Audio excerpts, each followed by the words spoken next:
Bonjour à tous, vous m'entendez, c'est bon? Vous avez les slides a priori en face de l'écran. Parfait.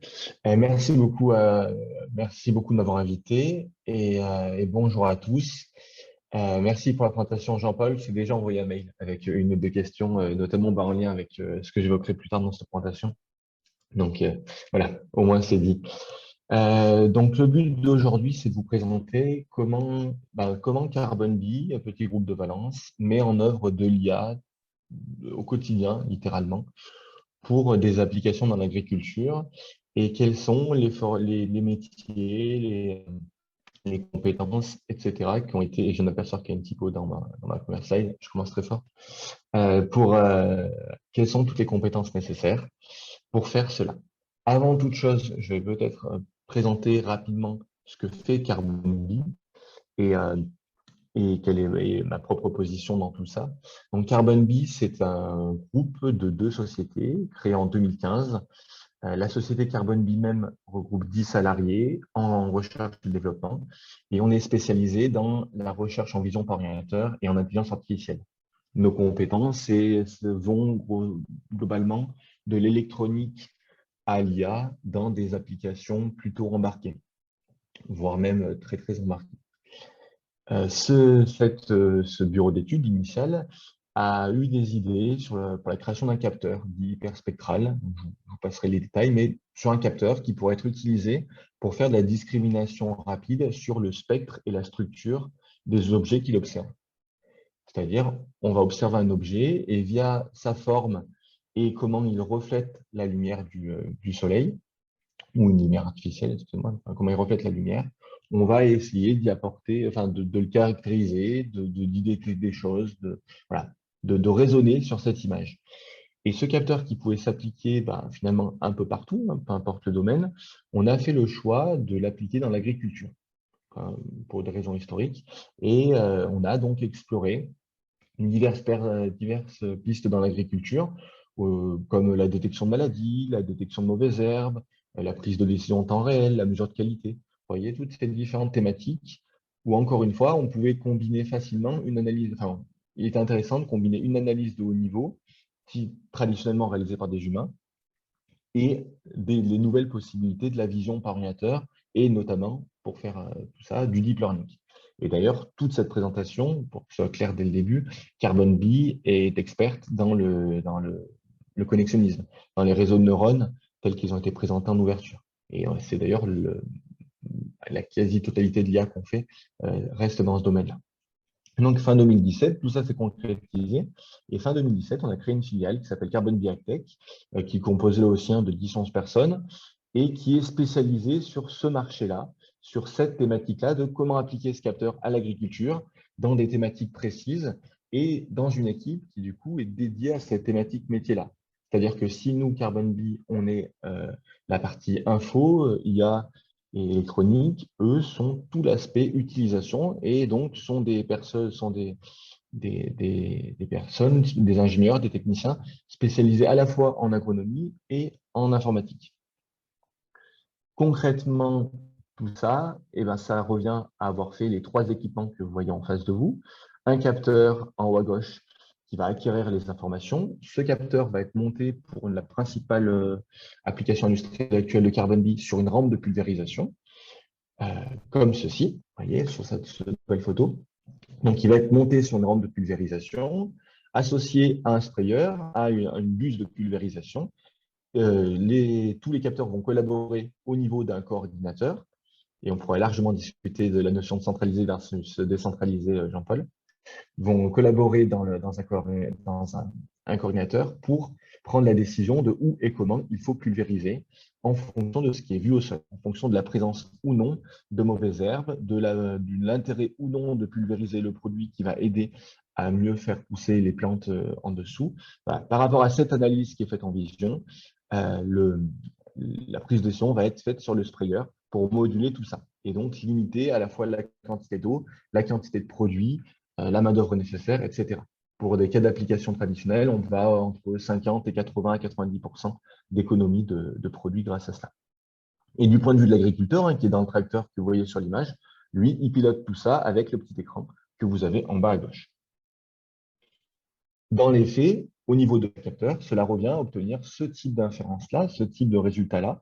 Donc, vous voyez, il y a du maïs là qui est plutôt, qui a commencé à bien se développer.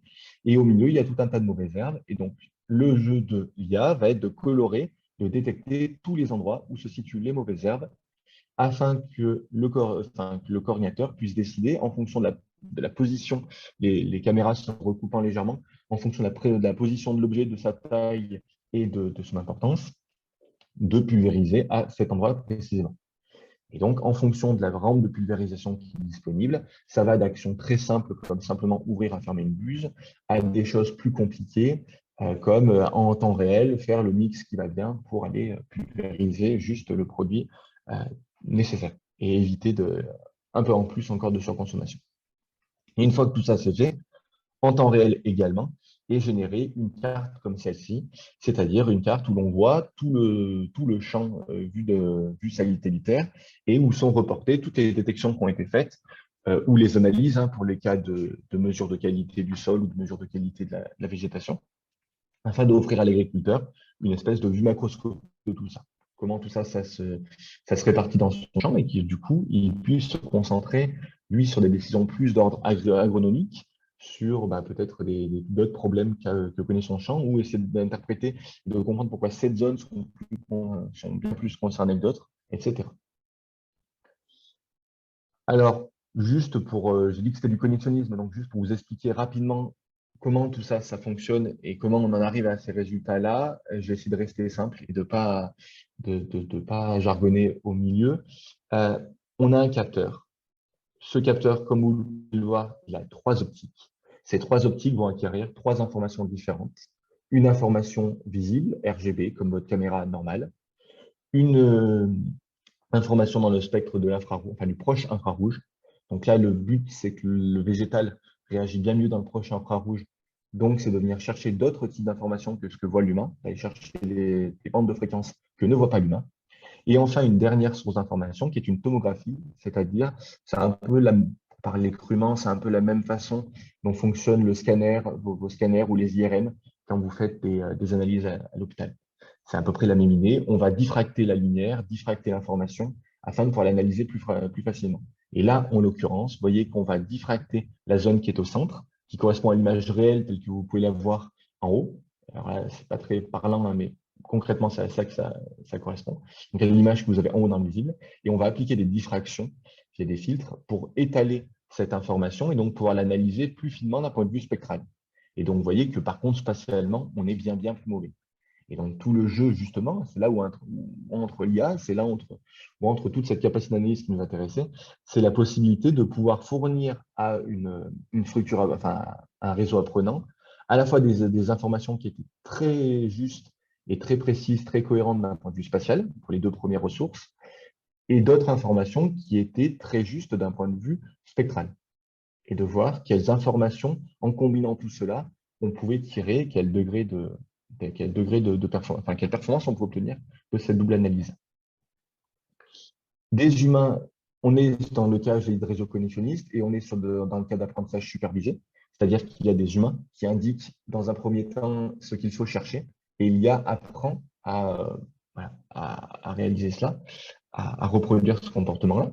Donc, on va annoter les données et enfin, on va faire apprendre à un réseau comment combiner tout ça, comment combiner face à ces entrées et cet objectif, comment générer un modèle qui arrivera au même résultat. Voilà. C'est ce que fait Carbon au quotidien, c'est ce que fait notre capteur directement dans le champ.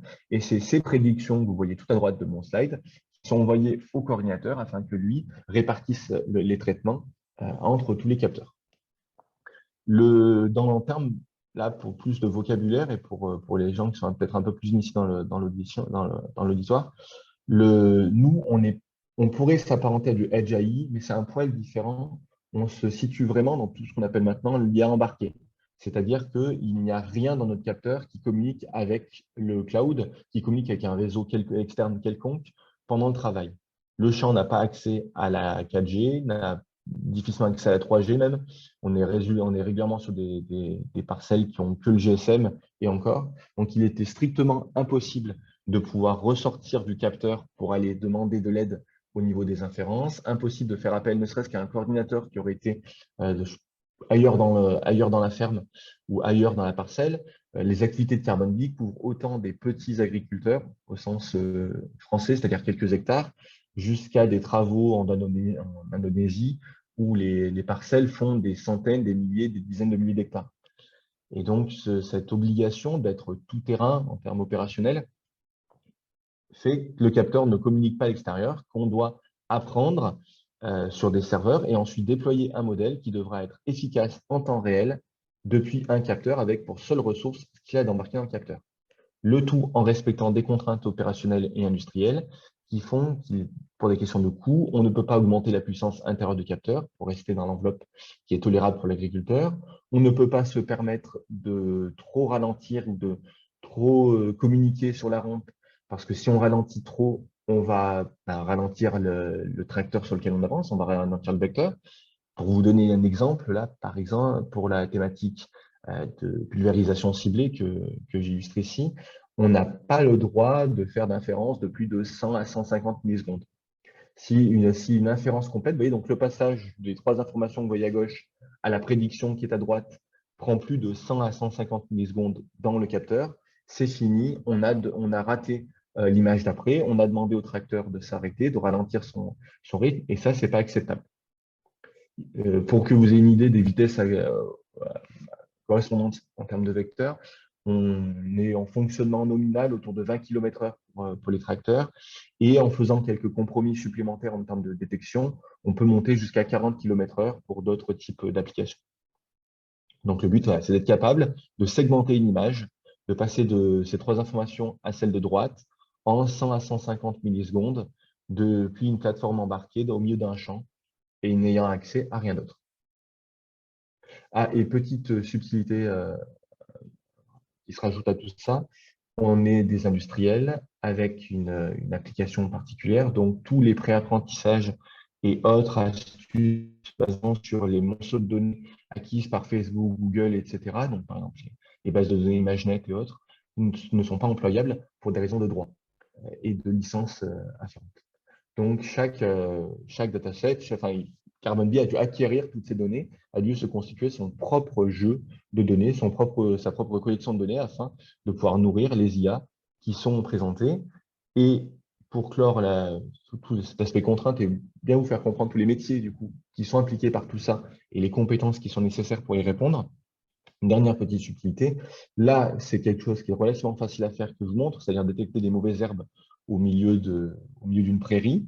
Des données, on peut très facilement en acquérir, mais imaginez des contextes bien plus sophistiqués, de la détection de maladies potentiellement rares, de la détection de stress hydrique, de carences, etc., qui sont très, très difficiles à reproduire. Certaines fois, c'est même impossible de les reproduire tout court, parce que ça nécessite, pour faire les essais, d'avoir des autorisations du ministère qui sont quasi impossibles à avoir sans de gros appuis.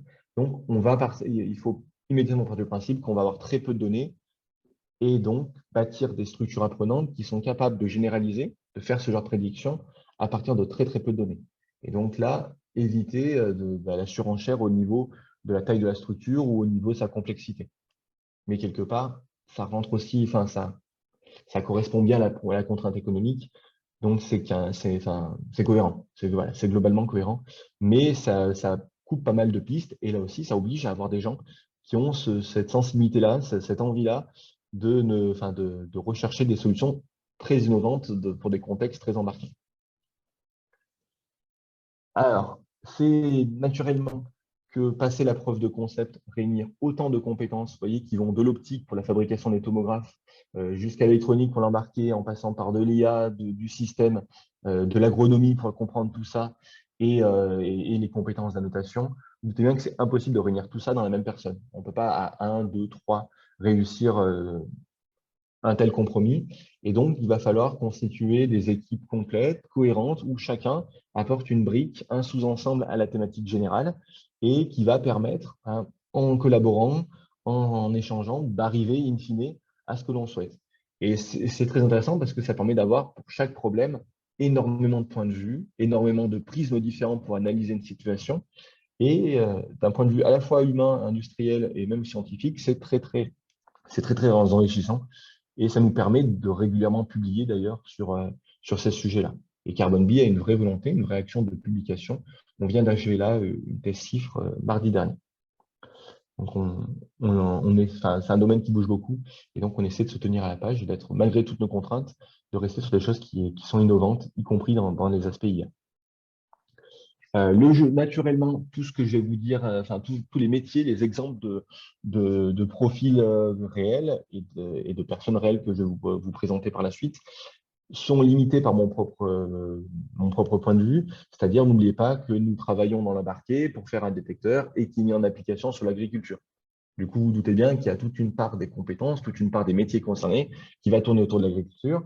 Il y a toute une part des compétences qui tournent autour de l'informatique embarquée.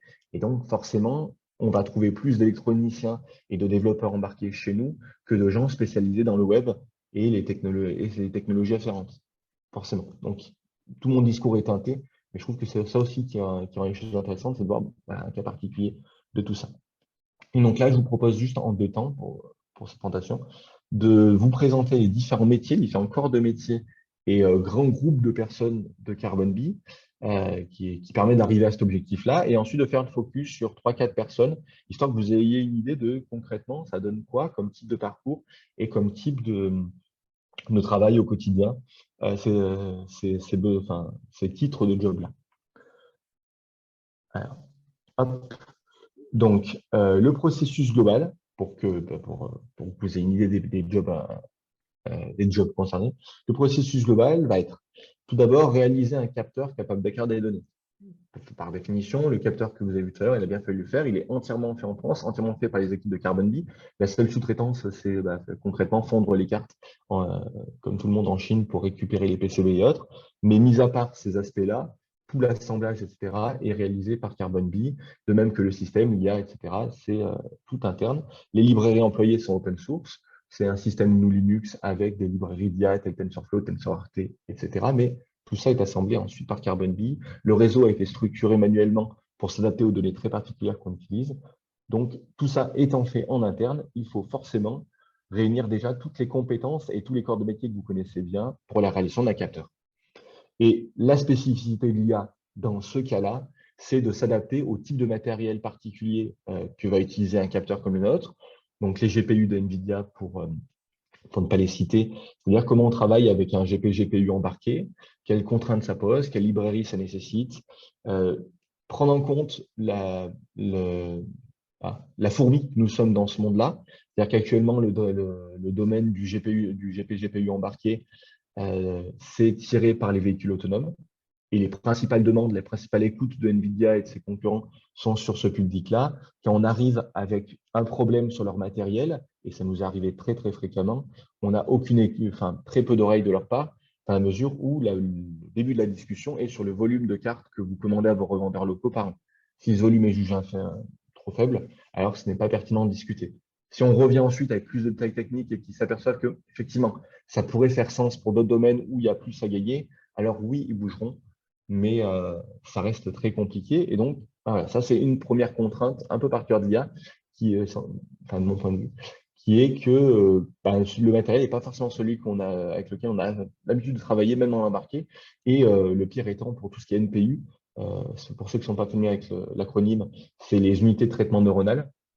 Donc, comme les GPU pour le graphisme et les CPU pour les computing généralistes, là, ce sont des unités de calcul dédiées au réseau neurones. C'est ce qu'il y a dans vos téléphones, c'est ce qu'il y a dans les TPU de Google dans leurs serveurs. Ce sont des composants dédiés à l'IA. Et vous dites bien que ce type de composant ultra spécifique va nécessairement demander à s'adapter au niveau de la réalisation de l'embarqué. Donc, ça ne fait pas un corps de métier à part entière, mais ça teinte globalement tous les corps de métier qui sont d'habitude coordonnés pour la réalisation d'un capteur. Et enfin, pour ceux qui réalisent le système embarqué dans le capteur, il y a toutes les librairies IA qui, naturellement, là, vont avoir, comme pour tout projet, leur spécificité. Ensuite, une fois qu'on a le capteur, il faut bien mettre une IA dans ce capteur. La conception de notre réseau neurone est réalisée par pour le coup, c'est vraiment une spécialisation de l'IA par définition. Et donc, c'est selon la technologie qu'on va employer et le niveau de personnalisation qu'on souhaite, on va avoir différents profils et différents niveaux de diplôme. pour Carbon Bee. Moi, pour parler de moi-même, je suis docteur en informatique, pas du tout dans l'IA, mais dans d'autres disciplines informatiques, mais je suis un docteur en informatique et je m'occupe de la partie personnalisation vraiment extrême, là, pour le coup, du réseau qu'on emploie. Mais je collabore régulièrement, enfin tous les jours, avec des ingénieurs, des techniciens. Enfin, la question est juste le degré de compréhension nécessaire à tout ça, le degré d'habitude de manipulation de ces choses-là et la vision, finalement, le niveau de détail nécessaire à la compréhension de son travail. Par exemple, il y a beaucoup d'applications embarquées, notamment qu'on voit pour tout ce qui est téléphonie mobile, les petites applications jouées que vous trouvez dans les TikTok, WhatsApp et autres, et Snapchat et autres, ou pour des petits équipements de détection où on va se contenter de prendre un réseau déjà existant, potentiellement déjà entraîné, et on va se contenter de le déployer dans l'embarqué. Là, forcément, pour la partie conception de l'intelligence artificielle, il y a besoin de moins de compétences que pour notre cas agronomique, où on va vraiment au fond des choses et où il faut adapter totalement le réseau à la structure très originale des données.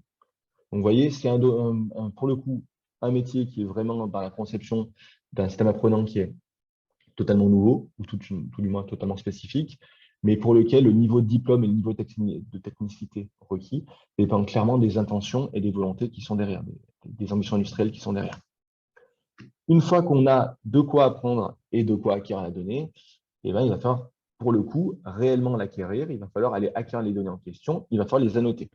Alors, dans le cas d'un système, d'application qui tourne sur des serveurs et pour lesquels on fait pour des groupes, des chatbots et autres, on peut facilement obtenir la donnée de manière automatique. Pour notre cas où il faut pulvériser en plein champ, il y a nécessité d'aller emmener le tracteur littéralement au champ et d'aller faire des sessions entières de travail où on ne va pas pulvériser, mais le capteur va acquérir la donnée, va acquérir les informations afin de plus tard les ramener au bureau, de les analyser et les données qui ont été jugées pertinentes, de les faire annoter, c'est-à-dire d'indiquer à l'IA ce qu'il y avait à trouver dans l'image correspondante. Et ça, cette tâche-là, pour le coup, ça va dépendre totalement du domaine scientifique concerné. On a eu des travaux, nous, on bosse tous les jours dans l'agronomie, donc on va faire appel nécessairement à des techniciens et des ingénieurs agronomes. On a eu travaillé dans le nucléaire, et là, ce sera des ingénieurs dédiés à ce domaine-là, qui connaissent parfaitement le domaine, ses spécificités et comment on interprète les données acquises. Pour ceux qui sont dans le langage naturel, c'est la même chose. En fait, là, la spécificité de l'IA, c'est par rapport à un ingénieur agronome ou à un technicien agronome classique, un technicien champ classique, le but là, c'est que l'acquisition de données soit dédiée à de l'apprentissage derrière, donc que le technicien qui réalise tout ça ait une conscience et une connaissance des contraintes qui vont se poser à lui par la suite, qui vont se poser à ses collègues par la suite, pour acquérir la bonne donnée et pour obtenir une bonne variation de l'éclairage, une bonne variation des contextes. C'est d'être astucieux et efficace dans sa manière d'obtenir les données. Donc là, la spécificité, la connaissance en IA n'a pas pas nécessaire d'être très poussée. Ces gens ne vont pas faire un réseau de neurones, ils ne vont pas développer un système apprenant, mais ils vont être les boîtes d'entrée pour leurs utilisateurs. Et donc, il faut simplement qu'ils comprennent bien dans quel contexte ils s'insèrent et quelles vont être les contraintes qui vont se poser par la suite. Donc là, typiquement, ce sont des ingénieurs et des techniciens agronomes avec des formations bien souvent complémentaires en TIC pour la partie informatique et pour bien comprendre tout ça.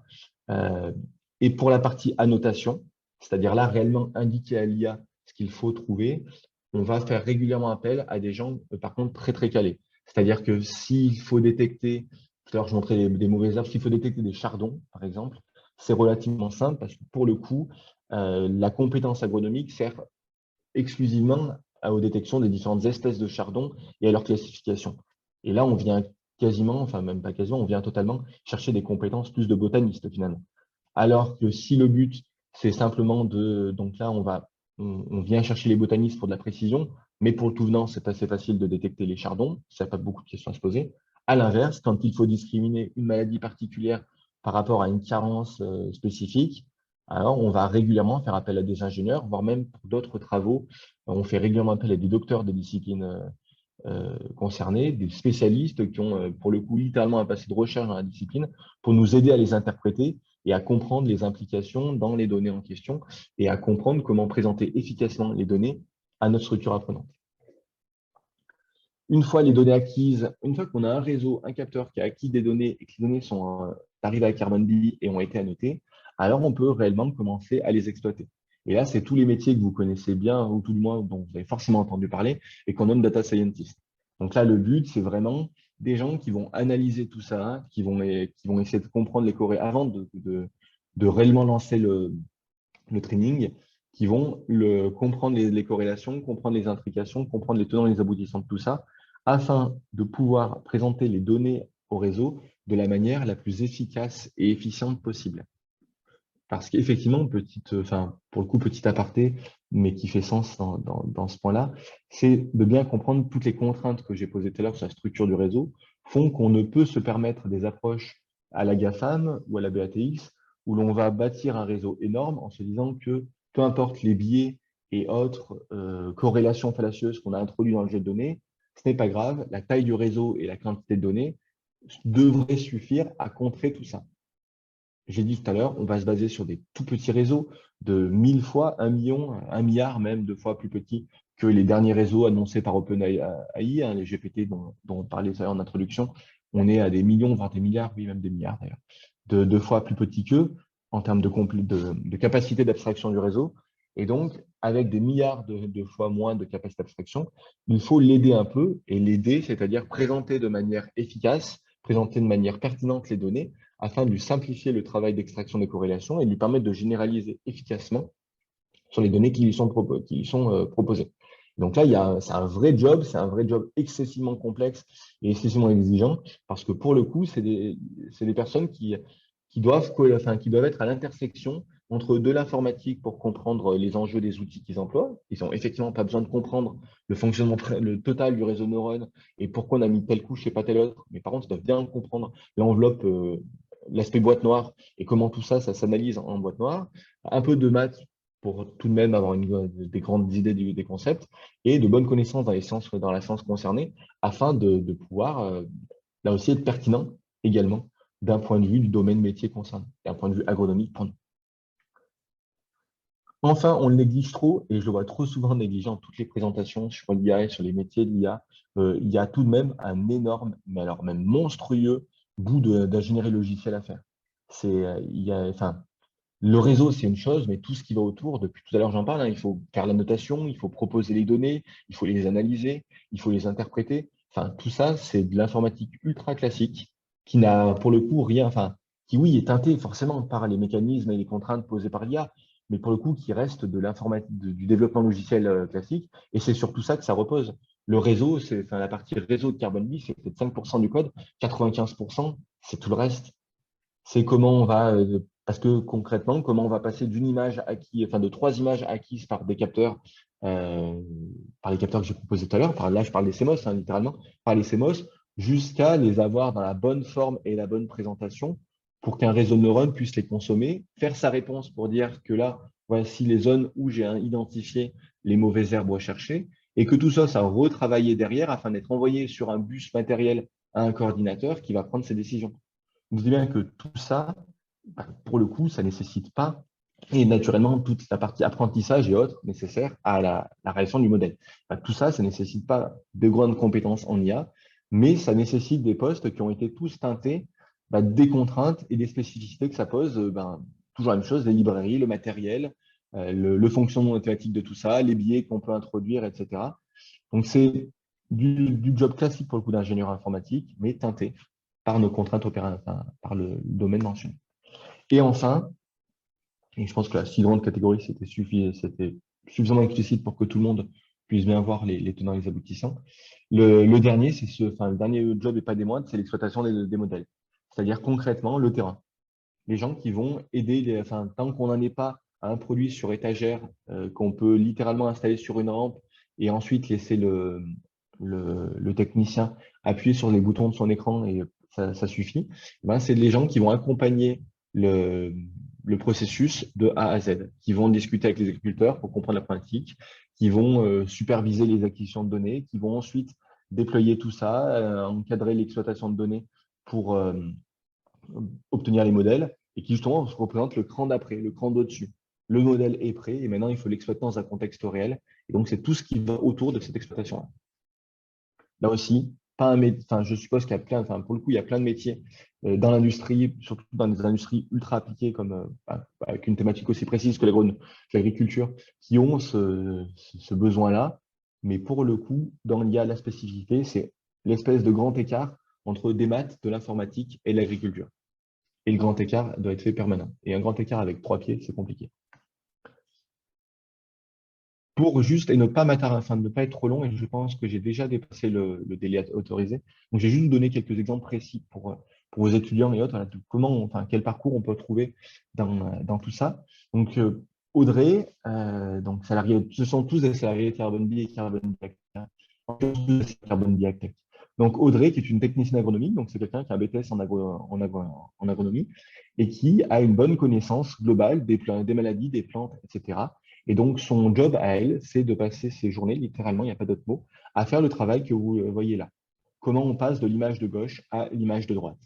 Donc, elle a un GIMP, elle a des process, des outils d'aide pour gagner du temps, mais elle doit réaliser l'analyse qu'elle a. Donc là, c'est du traitement d'image. D'autres fois, ça va être d'identifier les maladies et les zones concernées pour l'impact d'agents pathogènes. Ça peut être de donner un avis global sur la qualité d'une culture quand on fait de l'agréage. Son job, c'est de passer de l'image de départ à l'objectif de l'IA. Et donc, pour elle, dans son quotidien, la contrainte quotidienne, c'est de bien se situer toujours à l'interface entre les enjeux et les besoins techniques que nous, on représente d'IA et le côté beaucoup plus industriel qui n'y paraît de son job, c'est-à-dire elle n'est pas seule à faire la notation, on fait régulièrement appel à de la sous-traitance, on fait régulièrement appel à nos clients même quand la thématique est trop précise. Donc, elle doit essayer de faire un peu le chef d'orchestre de tout ça, parce que en plus de l'aspect technique, il y a un aspect process industriel, constitution de modèle, et donc elle doit s'assurer que les attentes des data scientists qui sont derrière seront remplies et qui disposeront des données en temps et en heure en tenant compte de toutes les autres contraintes que pose la compréhension des données, leur réanalyse et, si nécessaire, plusieurs phases d'annotation pour être certain qu'on est objectif. Parce que c'est quand même aussi le but de son travail, d'être objectif sur l'annotation des données. Un second profil, le suivant dans la chaîne, donc c'est celui de Léo, qui est un ingénieur agrotique. Alors pour ceux pas familiers avec l'acronyme agrotique, ce sont des formations mi-agronomiques, mi-informatiques. Donc des gens qui ne sont pas aussi pointus qu'un agronome sur la partie agronomie, mais qui ont des connaissances générales suffisantes pour tous les emplois nécessitant un bon aperçu du monde agricole. Et des compétences en informatique, pareil, pas des compétences suffisante pour en faire développeur pur, mais suffisante pour comprendre les besoins et les exigences logicielles et comprendre les problématiques que ça pose et le développement logiciel au sens large. Et donc, lui, il va littéralement faire tout le boulot nécessaire à la génération des modèles.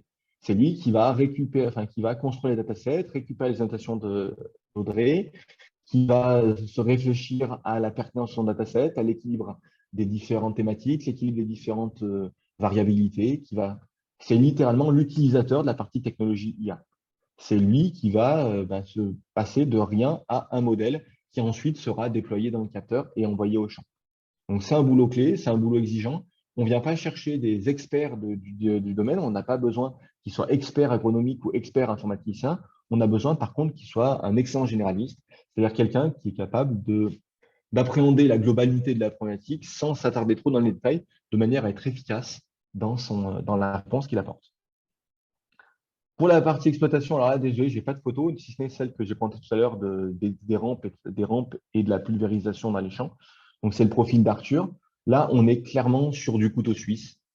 Et d'ailleurs, c'est comme ça qu'on le présente, nous, à nos clients Arthur. C'est-à-dire des gens, enfin, quelqu'un qui a la même formation que Léo, mais qui s'est plus, du coup, spécialisé dans l'aspect opérationnel et application des choses que dans la partie modèle.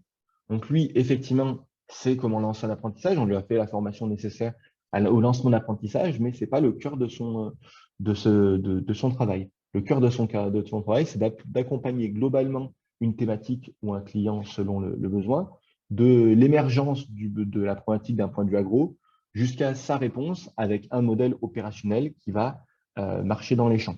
Donc, lui a beaucoup plus de connaissances marché que ne le peut avoir Léo. Il a beaucoup plus de connaissances opérationnelles sur les contraintes exactes que pose le capteur en tant que produit. Enfin, c'est lui qui a cette vue haut niveau et qui vient, encore une fois, jouer le chef d'orchestre entre la partie capteur, production de capteurs, la partie industrielle pure d'abord matériellement de capteurs, et celle de Léo de produire les modèles.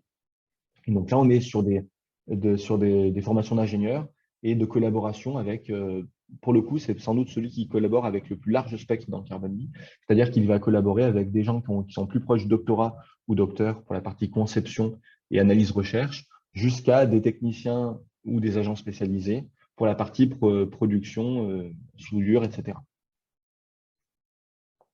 Et enfin, parce que je tenais vraiment à remettre un coup là-dessus, développement IA, c'est le nom qu'on voit de partout actuellement, mais le travail d'Anne est un gros travail de développement logiciel, bien plus générique finalement que l'IA. Encore une fois, l'IA, elle a des bonnes connaissances dans le domaine. Pour le coup, Anne est issue d'une formation d'ingénieur qui est spécialisée dans les approches biomimétiques, sur Toulon. Donc, elle, pour le coup, a une vraie formation en IA généraliste où elle a vu les différentes approches possibles au machine learning, enfin, les différentes approches possibles à un problème en, comme présentant en ouverture de ce webinaire. Et elle a en charge de maintenir et de faire évoluer tout l'outillage qui entoure la structure neuronale elle-même, qui est du coup conçu côté recherche. Elle a donc, c'est du généraliste informatique avec la teinte IA et une nécessité voilà, de comprendre les enjeux. Je sais que c'est une expression que j'ai beaucoup employée, que j'ai beaucoup répétée, mais il y a pour beaucoup de ces postes-là le besoin de comprendre les enjeux, le besoin de comprendre les contraintes, plus finalement que d'être, enfin, leur boulot, c'est pas tous les jours d'aller structurer des réseaux de neurones et tous les jours de structurer des graphes. Leur boulot, c'est maintenant que le graphe est posé, maintenant que la structure apprenante, elle est là, comment on en tire le maximum et comment on en tire le maximum de manière ergonomique pour les humains qui vont les exploiter en bout de chaîne en tant qu'agriculteurs ou les utiliser au quotidien pour les hauts en tant que, que bicéphale agronomie informatique. Donc voilà, je vous remercie de votre attention. Je vous ai mis mon contact si vous avez des questions à nous poser, si vous souhaitez des interventions. Voilà. Parce que pareil, pas de souci, comme Jean-Paul, pour faire des interventions auprès de lycéens, d'universitaires ou même de collégiens, pourquoi pas, pour présenter ces filières-là. Parce que la grosse contrainte de Carbon c'était sur ça que je voulais terminer, la grosse contrainte de Carbon localement en IA, c'est le recrutement.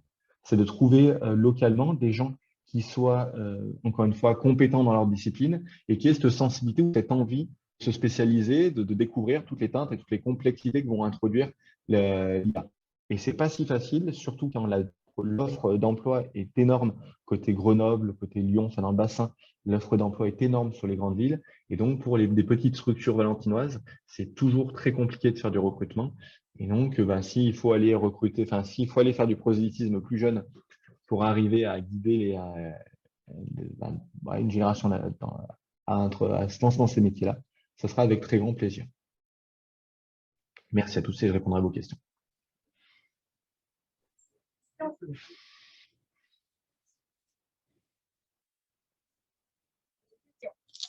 Est-ce que vous avez du travail à un niveau Bac+2 BTS ou bien est-ce que tous vos employés sont forcément à Bac+5? Alors, initialement, ils étaient tous à Bac+5. Avec mon arrivée, moi, j'en ai un bon, ça a un peu augmenté, mais à la base, j'ai une formation d'ingénieur. Donc, ça revenait à la même idée, on était tous ingénieurs. Et au fil du temps, le processus de recrutement s'est élargi pour des questions toutes bêtes. C'est ce que j'ai essayé de mentionner rapidement tout à l'heure. Il n'y a pas besoin de comprendre la structure d'un réseau de neurones pour l'employer. Ce qu'il y a besoin de comprendre, c'est les contraintes que ça pose.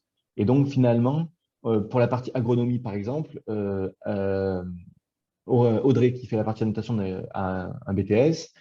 Pour la partie exploitation au champ, le technicien qui fait les essais, qui accompagne Arthur à un BTS en agrotique. Il n'y a pas besoin d'un diplôme d'ingénieur. Et pour la partie développement, notre dernier recrutement, Fabien, à Carbon B, a une licence pro en informatique et il développe tous les jours des logiciels pour l'IA. Il n'y a pas de souci. En fait, c'est juste le degré d'expérience et de compréhension dans tout ça qui va nécessiter peut-être un diplôme plus élevé, notamment pour ceux qui vraiment sont dans la partie conception du réseau, où là, régulièrement, il y a des gros bouts de maths et d'essais, etc.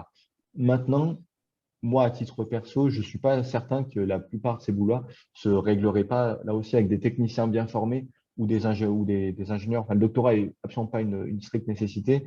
Et même le diplôme d'ingénieur, pour peu que la personne soit méthodique et bien organisée, et la plupart du travail peut être réalisé par un technicien compétent en développement logiciel et qui a les bases nécessaires de compréhension en maths.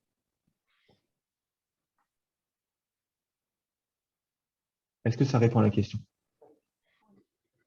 Du coup, l'autre question, j'ai une autre question du coup. Est-ce que vous seriez partenaire, par exemple, du BTS SEO de Grifo, qui travaille avec des collègues pour prendre des stagiaires potentiellement, parce qu'ils sont toujours en recherche de stage. Ah, mais bien sûr. Alors, je n'ai pas entendu le nom de la formation, je suis désolé, mais pour le Le DUT BTS SEO, le BTS informatique SEO eh ben, de. n'hésitez pas à m'envoyer un mail et on pourra voir ça ensemble. Pour information, enfin pour compléter, nous, tous les ans, pour le coup, littéralement, hein, tous les ans, on prend 2 à 3 stagiaires, enfin deux stagiaires du DUT Info de Valence. Tous les ans, on a des stagiaires issus de formation agrotique en première année d'école d'ingénieur, donc ils sont un peu plus que la licence pro, mais ça reste dans l'ordre d'idée, enfin, tout le monde pour le boulot qu'ils réalisent, ça reste dans l'ordre d'idée. C'est tout à fait possible. Il faudra juste voir après le niveau de l'étudiant pour que ça corresponde bien et ses envies, mais oui, ça peut se faire, ouais, ça peut s'entendre, clairement. N'hésitez pas à me contacter.